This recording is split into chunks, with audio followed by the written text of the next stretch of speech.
আসসালামু আলাইকুম প্রিয় ভিউয়ার্স, রাসেল গ্রুপ আপনার পক্ষ থেকে জানাই শুভেচ্ছা ও অভিনন্দন।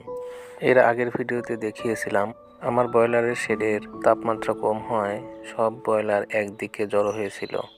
পরবর্তীতে আমি একটি ফ্রেম বানিয়ে ফ্রেমের চার কোণায় 4টি বাল্ব লাগিয়ে দিয়েছি।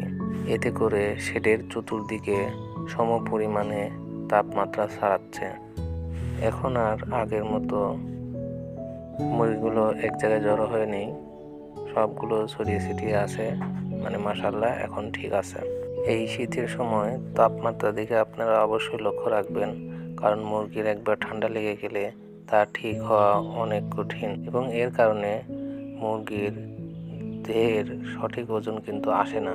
তাই আপনারা অবশ্যই তাপমাত্রার দিকে খেয়াল রাখবেন। ভিডিওটি ভালো লাগলে অবশ্যই চ্যানেলটি সাবস্ক্রাইব করবেন।